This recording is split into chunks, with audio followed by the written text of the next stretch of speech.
Hey everyone, this is Screen Singer, and I thought it would be fun today to play Back to the Future the game. So, this is something I know Telltale is pretty well known for being able to take franchises they have nothing to do with and making great things out of them, so hopefully, this is an example of that sort of thing. Um, I never played it when it was on PC, but the 30th anniversary edition came out on Xbox One, and I don't know when it came out, I just know that I recently picked it up. And I'm looking forward to it, so let's begin.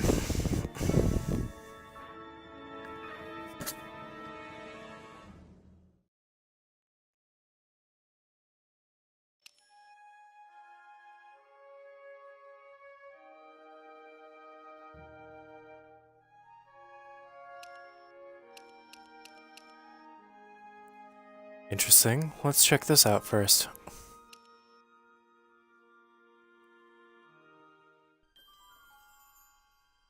The history of Back to the Future in video games has not been a pretty one.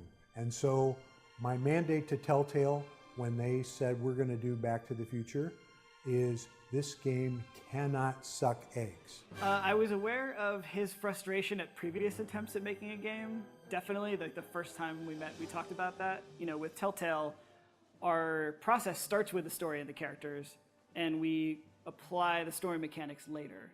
And I think that people were really excited about the potential of where this could go because we really want to protect the license. And also for us, like getting Bob Gale sign off was everything. There's never going to be a Back to the Future Part 4. We're not doing that.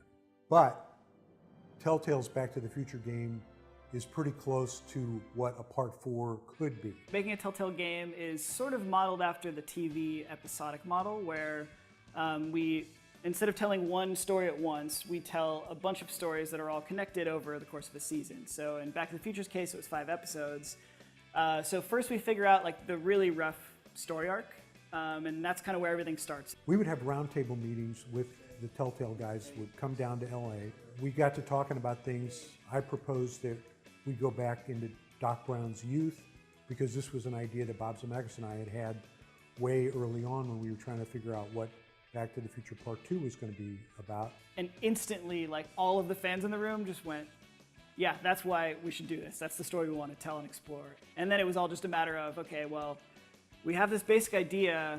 How do we get the player involved? What is, obviously we want it to be a Doc and Marty story. That was kind of the core of what the films are. And so we started there, came up with the problem for the whole series of Doc getting stranded back in time. Then we go in and start actually kind of creating the concept art. I remember seeing that first Marty sketch was another key moment in the process where we're like, okay, that's the thing we were most worried about in this production. We've got that figured out, now we can move on. Well, the best part of the Telltale guys on the game were they were huge fans of the movie and they wanted to get it right. They wanted really to be true to the spirit of Back to the Future. Another really important part of the process for us was getting the actual actors from the movie to be involved. From the very get-go, when the game was first pitched, we said we have to get Christopher Lloyd. If we're going to be doing Doc Brown in a huge speaking role, it's got to be right. I think it's great. What a fabulous idea. It's certainly timely. I mean, video games are hot, and this is great material. I mean, it should be a lot of fun. Great Scott! Having Tom Wilson come back for some voiceover now is rad. Tom as Biff, episode 103, take one. You're lucky your old man's here, butthead! I feel like that guy is just one of the huge parts.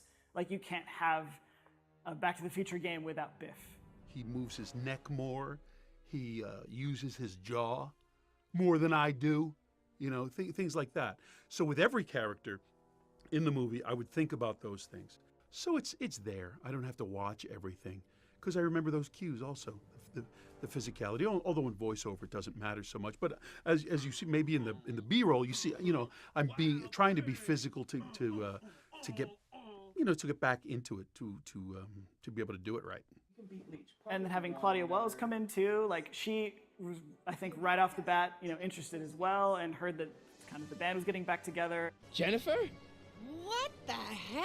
The coup of all coups was getting Michael J. Fox to participate, and be the voice of one of the McFly ancestors. Well, yeah, so when we were trying to get all the cast together, we spoke with Michael J. Fox, but due to time commitments, couldn't be, full-time like we needed him. But we got him to do the cameo, which was awesome. And I almost feel like that was almost a cooler use of him nowadays. But then the search turned to, how do we find someone to do a Marty who can just come in and be our main character? And it was a really big worry for a while. I voiced Marty McFly in Back to the Future, the game. That is what I did. Jesus Christ, Doc, you disintegrated Einstein! Pressure, yeah. To be like, oh, that amazing, iconic role that everyone loves and knows and can quote lines from, and that incredibly famous, wonderful actor, Michael J. Fox. Can you just replicate that? That's what I had going on in the back of my head. So yeah, it was a lot of pressure. At one point, we got an email from our accountant who said that she'd gotten emailed an MP3 from some kid who said he would like to be Marty in the Back to the Future game. I heard about this. I saw a news article. Telltale Games is making Back to the Future and Jurassic Park into a game. And I was like, wow, that looks awesome. I would love to be, the voice of Marty McFly, but there's no way in hell that's gonna happen. And at the time, Telltale was a lot smaller, so you just have to Google Telltale to get like a list of phone numbers. And Rhoda was the first name that popped up, so I called her. And I left a message that was basically this nerdy, like, hey, my name is AJ Locascio, I do a great Marty. I tried to sound as much like Marty as I could. I was like, it's my density to have this role. But I remember going across someone's desk, them hearing this audition and just saying, man, this kid sounds exactly like Michael J. Fox when he was young. Doc, you gotta listen to me. The bruise on your head, I know how that happened. You told me the whole story. It was almost no discussion. It was just kind of, yeah, we heard that MP3 that I think he recorded on like a Rock Band microphone with it was just insane, but it was that good. AJ's Marty McFly is damn near flawless. When I heard his voice, I couldn't believe it. I mean, I listened to it, and if I didn't know that this was not Michael, I would have assumed it was. He was such a crucial piece to have that energy throughout the entire series, so it was amazing working with him. I was obsessed with the movies growing up, like obsessed with Back to the Future. So it was something that was always in the back of my head. It was just a silly party trick at, what went from a social thing to party trick to actually becoming very useful. So, Jennifer. Uh-huh. What do you think of me? I don't. Working on this from a fan perspective was the most pressure I've ever felt on anything. Trying to invent a way where we can pull you along through the story and then use dialogue options where you get to choose what Marty's going to say. And I think that's the kind of hook for us, is giving you a situation and then saying, well, here's 3 different ways or 4 different ways that Marty could possibly react. If you were playing Marty, what would you do? And I think that it allows people to really author their own story. Telltale's Back to the Future game is the only game that deserves to be called Back to the Future. It's very true to the spirit of the movies. The voice acting is terrific. The characterization is great. And with the new consoles, the game is just going to sparkle and jump off the screen. Bringing this game to a new generation, even though it's not that old, is actually super exciting. Like getting to debut it again on all the new platforms. Telltale's got a lot bigger of a fan base now, and there's a lot of people who probably didn't know that we made this game. But it's still got a lot of the same core principles that are fun in a Telltale game. We're taking this thing that's super familiar and we're putting our own story in it and allowing you to play it. So in time with the 30th anniversary of the films, now we're getting to kind of add to what's out there in the media and saying, like, you're rebuying the movie again and watching it. Here's a game you might enjoy as well. And it kind of, watch the movies first, get back the nostalgia, and then right after the movie ends, you can pop in the game and continue the story from there.